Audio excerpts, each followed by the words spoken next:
विमान रनवेच्या जवळ येण्याच्या अगोदरच दिशाहीन झालं होतं आणि विमानाची दिशा बदलल्यामुळं ते खाली आपटलं गेलं. झाडाचा त्याच्याशी हिथं जी आपण झाडं झुडपं आत्ता आपण बघितली, ह्याला झाडं नाही म्हणता येणार, ही झुडपं आहेत. एक 10-12 फूट उंचीची झुडपं आहेत. याला विमान कसं अडकू शकतं? आम्हाला तर वाटत नाही की त्याला विमान अडकून पडलंय असं. 28 जानेवारी 2026 या रोजी हे जे गोजूबावीचं विमानतळ आहे, या विमानतळाच्या ज्या ठिकाणी हा रनवे सुरू होतो ना, या रनवेच्या सुरुवातीलाच राज्याचे उपमुख्यमंत्री अजितदादा पवार यांच्या विमानाचा अपघात झालेला आहे. आणि 28 दिवसानंतर AIB असू द्या किंवा DGCA असू द्या, यांना जाग येते आणि एक रिपोर्ट प्रदर्शित केला जातो. त्या रिपोर्टमध्ये ते काय म्हणतात, त्या रिपोर्टमध्ये त्यांनी स्पष्ट म्हटलेलं आहे की हे जे विमान आहे, हे विमान खाली कशामुळे पडलं.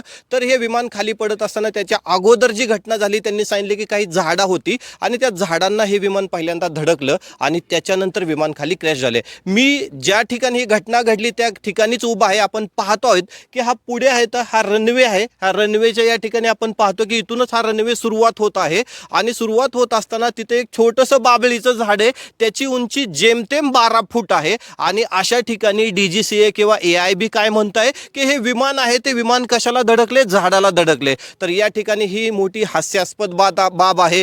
रोहित पवार सातत्याने वेगवेगळ्या पत्रकार परिषदा घेत आहेत आणि या पत्रकार परिषदांमार्फत अजितदादांच्या विमानाची सखोल चौकशी होण्यासाठी आवाज उठवत आहेत. त्याच्यानंतर आपण थोडंसं इकडे पाठीमागं पाहिलं तर ही बाजू बघा की या ठिकाणी अजितदादांचं विमान आहे. हे विमानाचा अपघात एक्झॅक्ट ह्याच ठिकाणी झाला. या ठिकाणाहून आपण वृत्तांकन देखील केलेलं होतं.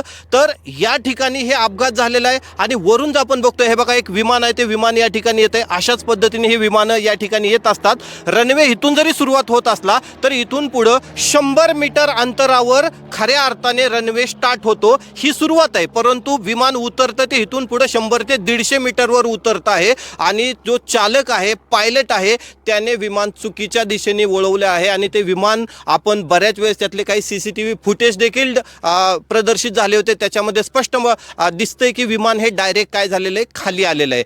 या ठिकाणी आपण आज यासाठीच आलेलो आहेत की नेमकं हे जे झाडं होती का, तर आपल्याला पाहता येतं की या ठिकाणी झाडच नव्हती.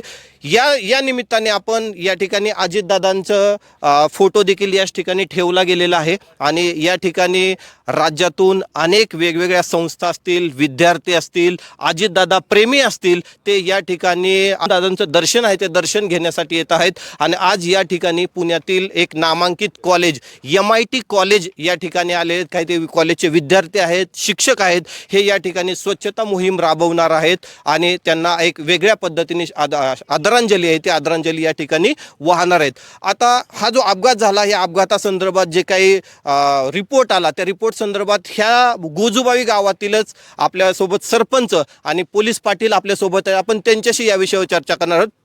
आपल्यासोबत पहिल्यांदा पोलीस पाटील आहेत. सर, DGCA आणि AIBने एक महिन्यानंतर अहवाल दिलाय आणि त्या अहवालात असं म्हटलं गेलंय की हे जे विमान आहे, ते विमान एका झाडाला धडकलं आणि त्याच्यानंतर इथं येऊन ते खाली पडलेलं आहे. काय वाटतंय की ह्या अहवालाकडे बघून तुमची प्रतिक्रिया काय आहे?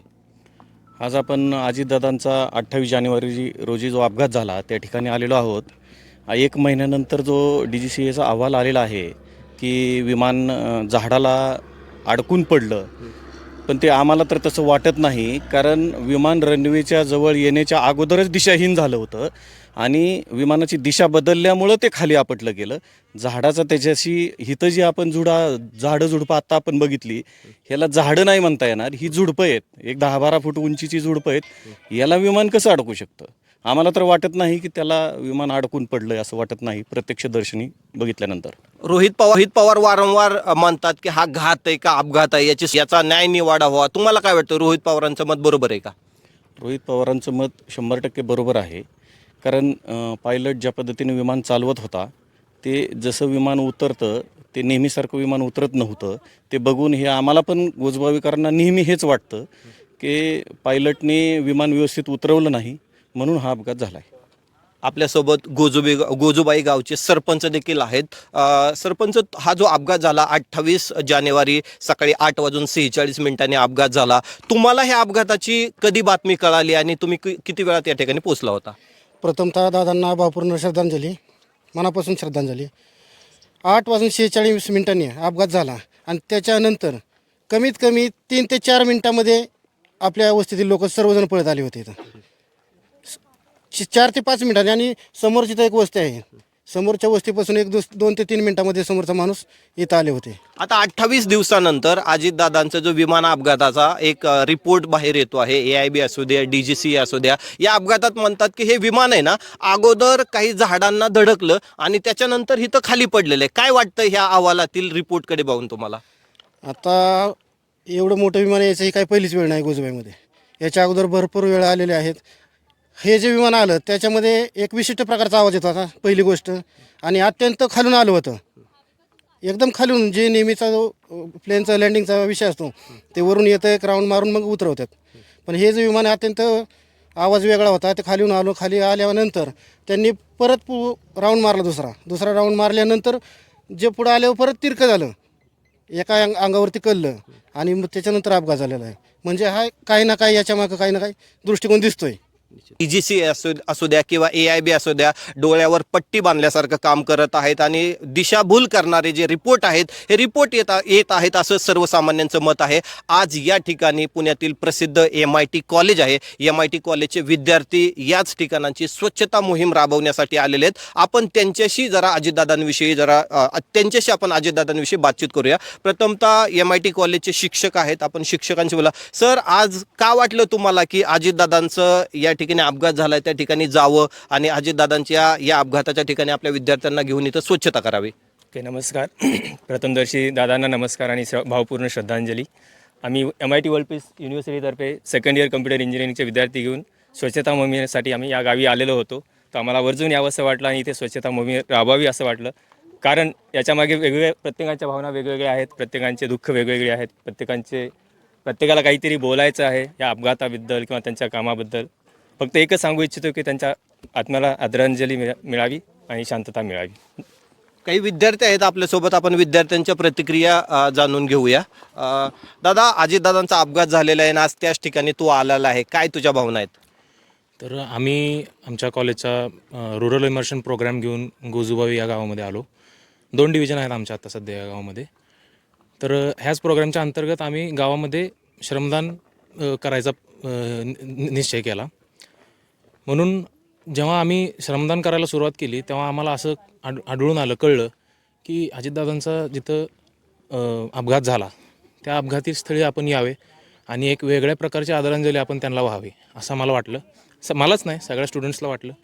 आम्ही त्यामुळंच इकडे आलो आदरांजली. काही मुलं आहेत, आपण त्यांच्यात चर्चा करूया. काय दादांविषयी तुझ्या भावना आहेत? नमस्कार. पहिली बात, आत्ता मी मराठी शिकतोय, तो मी हिंदीमध्ये रिस्पॉन्ड करणार. ठीक आहे. तू हिंदी पण बोल. काय वाटतं अजितदादांना? तू कुठून आहे सगळ्यात महत्त्वाचं, की तू महाराष्ट्रातला आहे की महाराष्ट्राच्या बाहेरचा आहे? मी महाराष्ट्राच्या बाहेरचा आहे, हां. बट दादा आमचे फॅमिली फ्रेंड थे आणि त्यांचं नेफ्यू माझा खूप छान मित्र आहे. तो हम आए थे यहाँ पर जब उनका अंतिम संस्कार हो रहा था. उनके काफ़ी भाषण में भी हम बैठे.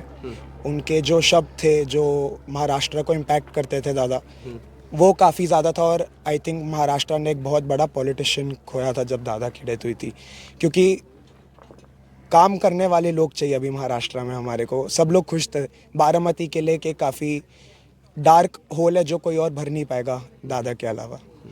But that's it. ओके.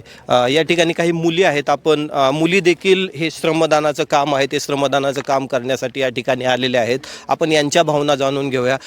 दादा, बरेच दिवस आपण बघले दादांचं व्यक्तिमत्व, लाडकी बहीण ही योजना दादांनी आणली. आज दादांच्या तुम्ही लाडक्या बहिणी पोरक्या झालेल्या आहेत. काय वाटतंय या लाडक्या दादाविषयी, काय भावना आहेत? ऑब्व्हियसली दुःख वाटतंच आहे, बट आम्ही या श्रमदानाच्या माध्यमातून त्यांना एक आदरांजली व्हायला आलो आहे, त्यांच्या लाडक्या बहिणी म्हणून. या ठिकाणी MIT कॉलेजचे शिक्षक आहेत, त्यांच्याविषयी आपण चर्चा होणार. सर, आज तुमची ही सगळी मुली घेऊन तुम्ही आलेला आहेत, श्रमदानाचं काम करणार आहेत. काय तुमच्या भावना आहेत? कशा पद्धतीने अजितदादांना श्रद्धांजली आज वाहणार आहात? सगळ्यात पहिल्यांदा तर अजितदादांना भावपूर्ण श्रद्धांजली. माझं मतानुसार असं माझ्या मनात वाटतं मला की महाराष्ट्राने एक पूर्ण असा लोकप्रिय असा नेता गमावलेला आहे आणि त्यांचं एक नेहमीचं एक असं वाक्य असायचं, मी फक्त कामाचाच माणूस आहे आणि माझ्याकडे कामच घेऊन यायचं आहे, हे मी पूर्ण करणारच आहे. सो मी त्यांना कधी पर्सनली असं भेटलो नव्हतो. तर मी आज आज मी पहिल्यांदा इथं आलो तेव्हा ती जागा पाहिली आणि मला त्याबद्दल असं वाटलं की आपण तिथं जाऊन आलंच पाहिजे, की नक्की काय झालं आहे ही सत्य परिस्थिती आपण बघून आलं पाहिजे. माझ्यासोबत ही सगळी MIT कॉलेजची विद्यार्थी पण आलेले आहेत. त्यांनी आम्हाला संध्याकाळी त्यांचं व्यक्त केलं मत की सर आपण तिथे जाऊयात का. मग आज सकाळी सुरुवातीला पहिल्यांदा तोच निर्णय घेतला की पहिल्यांदा आपण तिथे जाऊन काही साफसफाई किंवा स्वच्छता करून येऊया.